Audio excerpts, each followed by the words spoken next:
Misalkan per bulan teman-teman dapat gaji 800, misalkan 800 per bulan.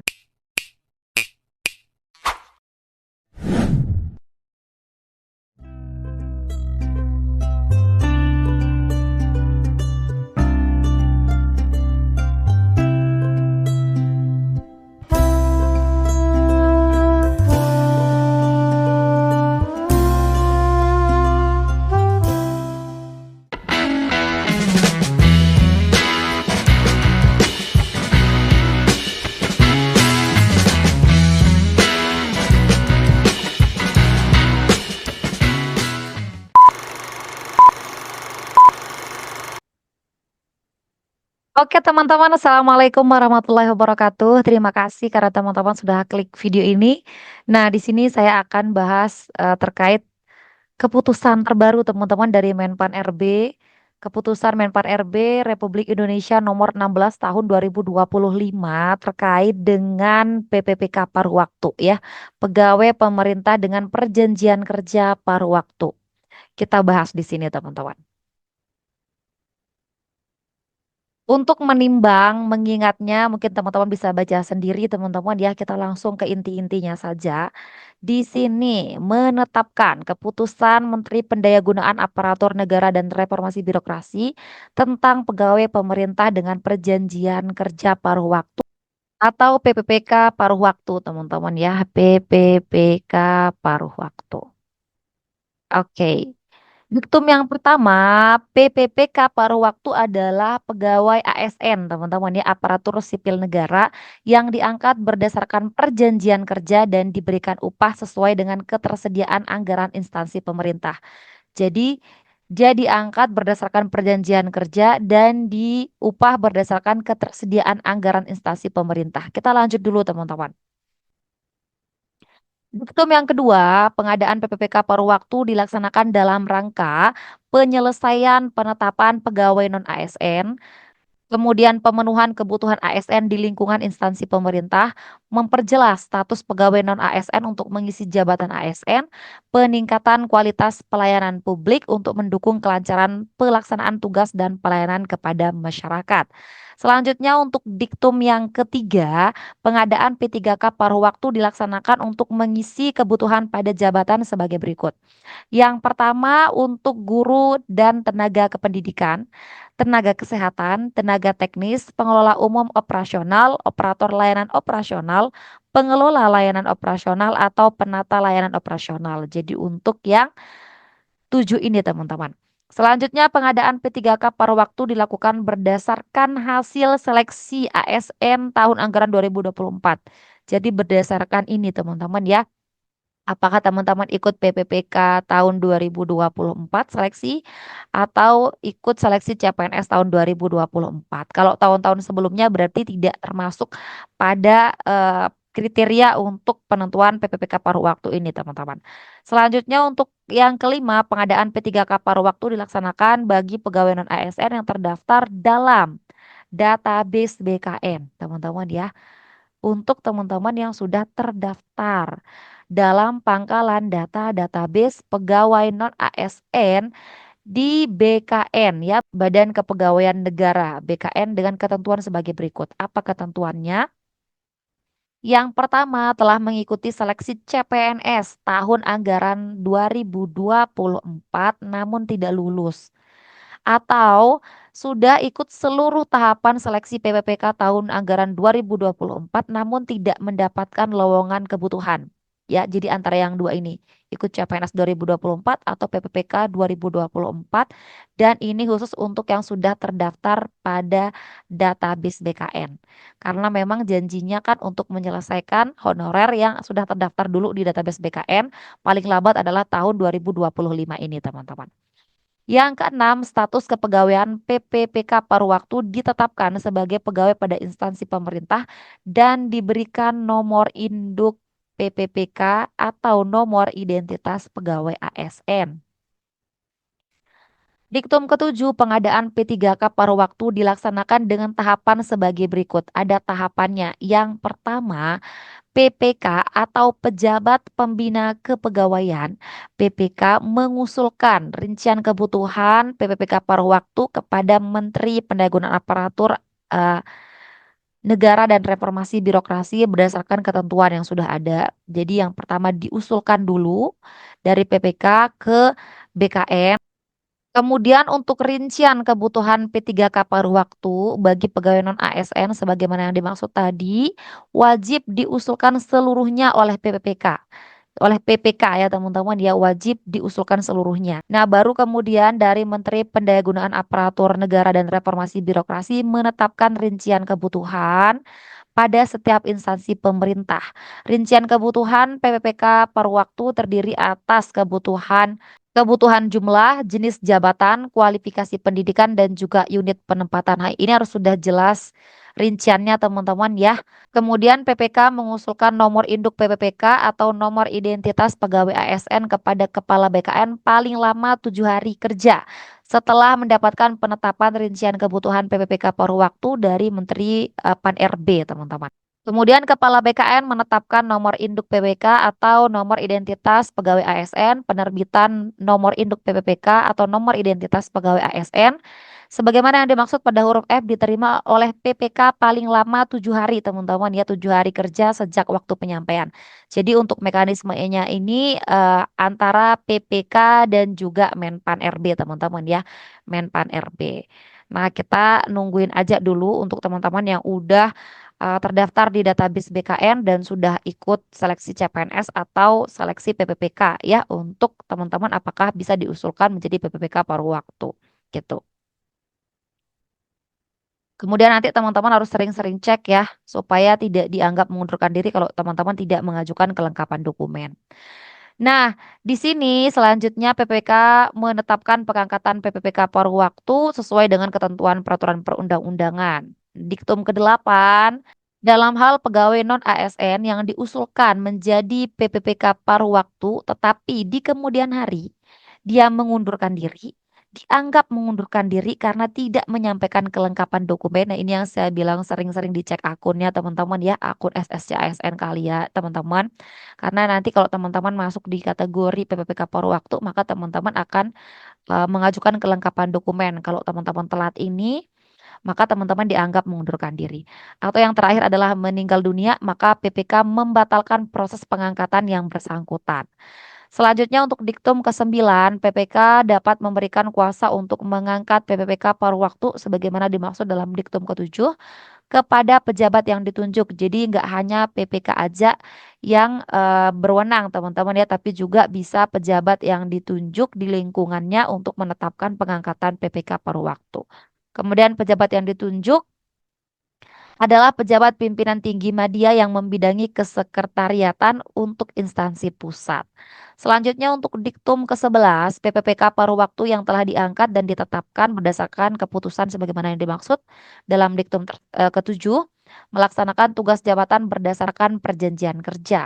Nah, di sini untuk perjanjian kerja sebagaimana yang dimaksud paling sedikit memuat ada nama jabatan, ekspektasi kinerja, apa yang diharapkan dari teman-teman untuk kinerjanya, kemudian unit kerja penempatan, skema kerja, masa perjanjian kerja, dan kewajiban serta sanksi. Jadi ini cukup jelas untuk nanti bisa teman-teman lihat ya. Jadi cukup transparan apa yang akan teman-teman lakukan sebelum nanti teman-teman menerima menjadi PPK paruh waktu atau tidak.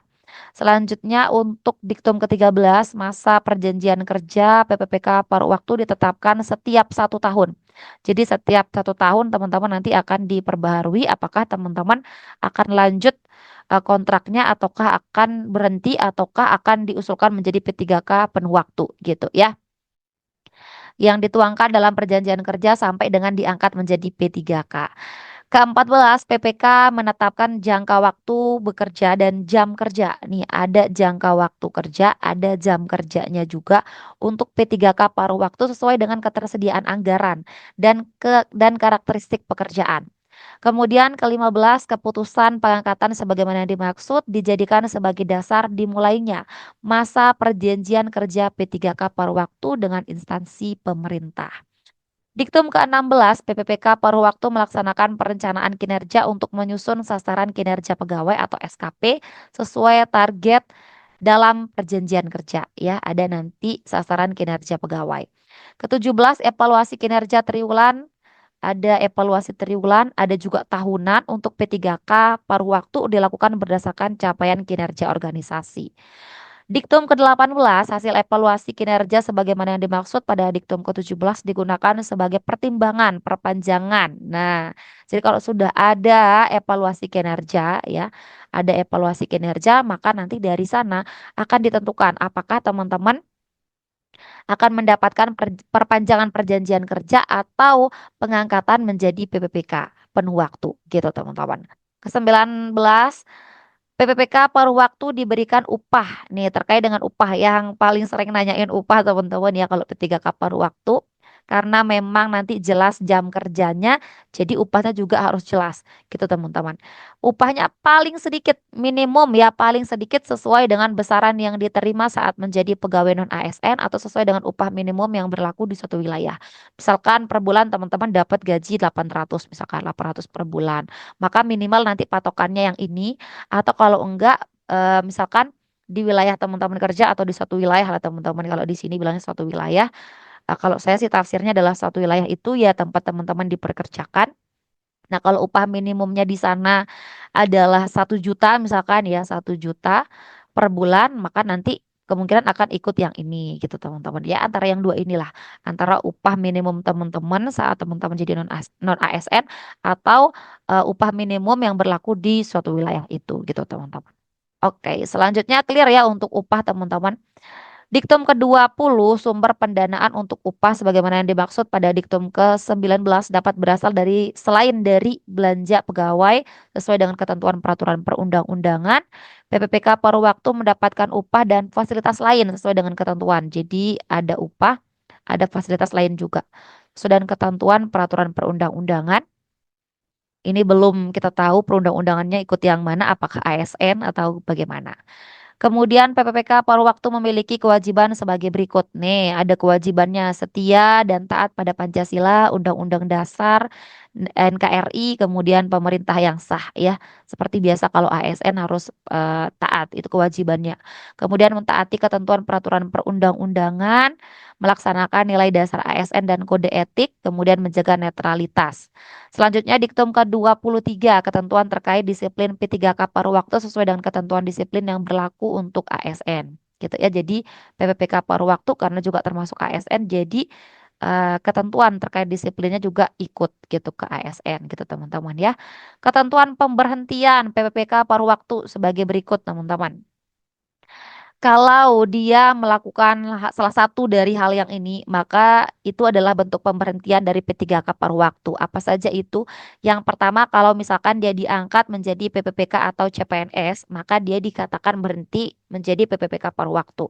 Atau yang kedua, dia mengundurkan diri, meninggal dunia, melakukan penyelewengan terhadap Pancasila, mencapai batas usia pensiun, ya, ada yang 65, ada 62 gitu ya, terdampak perampingan organisasi. Jadi kalau ada perampingan organisasi, maka ada beberapa mungkin akan diberhentikan gitu.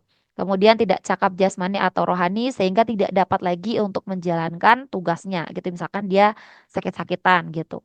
Kemudian tidak berkinerja, melakukan pelanggaran disiplin, kemudian dipidana teman-teman ya paling singkat 2 tahun, dipidana dengan pidana penjara juga, ini teman-teman bisa baca, kemudian menjadi anggota atau pengurus parpol ini juga nggak boleh, maka teman-teman dikatakan berhenti menjadi P3K atau ASN, meskipun itu paruh waktu teman-teman nggak boleh. Kemudian ke-25 dalam hal P3K paruh waktu mengajukan pindah instansi yang bersangkutan dinyatakan mengundurkan diri. Jadi pindah instansi ini nggak boleh teman-teman ya. Kalau teman-teman mengajukan pindah instansi, artinya teman-teman dinyatakan mengundurkan diri. Jadi tidak boleh ya. Tidak boleh mengajukan pindah instansi. Ya, oke cukup jelas. Kita lanjut lagi. Dalam hal terjadi perubahan organisasi pemerintah, PPPK paruh waktu yang kompetensinya masih dibutuhkan dan perjanjian kerja yang bersangkutan belum berakhir, maka akan dipindahkan di unit yang membutuhkan sesuai dengan kompetensinya. Jadi ada kemungkinan teman-teman dipindahkan, tapi bukan teman-teman yang mengajukan ya. ada kemungkinan teman-teman bisa dipindahkan ke unit yang membutuhkan teman-teman lagi gitu.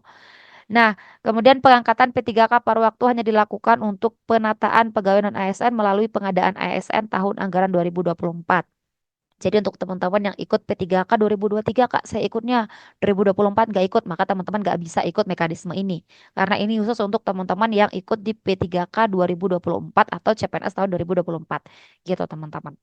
Selanjutnya untuk yang diktum ke-28, PPK dapat mengusulkan pengangkatan P3K paruh waktu menjadi PPPK berdasarkan pertimbangan ketersediaan anggaran dan hasil penilaian evaluasi kerja. Makanya perlu teman-teman tadi sesuai dengan diktum yang sebelum-sebelumnya ya. Kalau sudah ada hasil evaluasi kerja, maka dari sana akan ditentukan apakah kontrak teman-teman lanjut atau teman-teman malah diusulkan menjadi PPPK penuh waktu gitu. Ke-29, pengangkatan sebagaimana yang dimaksud dilakukan dengan tahapan sebagai berikut. Ada tahapannya juga teman-teman, ini antara PPK dan Menpan RB ya. Kita boleh bacalah sedikit ya. P3K mengusulkan rincian kebutuhan PPPK, kemudian nanti ke Menpan RB tentunya ya. Kemudian Menpan RB nanti akan menetapkan rincian kebutuhan. Selanjutnya rincian kebutuhan terdiri dari kebutuhan jumlah, jabatan, kualifikasi pendidikan, dan unit penempatan. Nanti PPK mengusulkan perubahan status dari PPPK paruh waktu menjadi P3K kepada Kepala BKN paling lama 7 hari kerja. Dan setelah mendapatkan penetapan rincian kebutuhan dari Menpan RB, kemudian Kepala BKN menetapkan pertimbangan ya, apakah perubahan status PPPK paruh waktu menjadi P3K, kemudian nanti PPK menetapkan pengangkatan PPPK sesuai dengan ketentuan peraturan perundang-undangan. Jadi dari PPK nanti mengusulkan ke Menpan, nanti Menpan lagi menentukan rincian, baru nanti PPK lagi yang akan mengusulkan teman-teman ya, dan selanjutnya ya ini antara PPK dan Menpan RB, kemudian eh, ke kepala BKN juga gitu teman-teman. Kita tinggal nunggu aja. Yang penting nanti kalau teman-teman udah diangkat jadi PPPK per waktu, kerjanya yang bagus, yang maksimal supaya nanti evaluasi kerjanya bagus bisa diusulkan menjadi PPPK penuh waktu seperti itu. Oke, selanjutnya ke-30, keputusan ini mulai berlaku sejak tanggal ditetapkan, tanggal 13 Januari tahun 2025. Insya Allah cukup jelas teman-teman. Kalau misalkan ada pertanyaan atau ada yang belum jelas, silahkan komen aja di kolom komentar. Terima kasih karena sudah mendengarkan, dan terima kasih karena teman-teman masih semangat, masih antusias untuk meraih impian teman-teman. Oke teman-teman, itu saja. Semoga bermanfaat. Dadah. Assalamualaikum warahmatullahi wabarakatuh.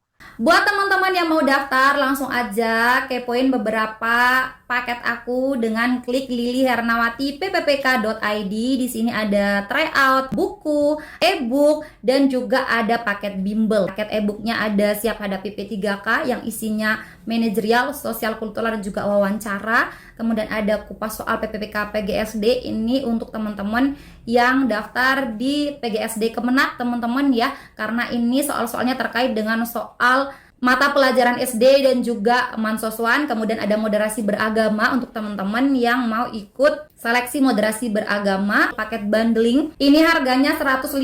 Teman-teman sudah dapat video rekaman dari bimbel Mansoswan periode 1 dan juga bimbel lanjutan, serta teman-teman bisa ikut di bimbel Mansoswan periode kedua. Ada juga paket rekaman bimbel dan juga ada beberapa paket tryout, mulai dari paket tryout moderasi beragama, PPPK bidan, PPPK perawat, pustakawan, matematika, guru, arsiparis, dan juga PGSD. Nah, untuk yang PPPK guru, SJT, dan Mansoswan itu untuk teman-teman yang di Kemdikbud, kemudian selainnya bisa untuk yang Kemenak dan juga bisa untuk yang teknis teman-teman.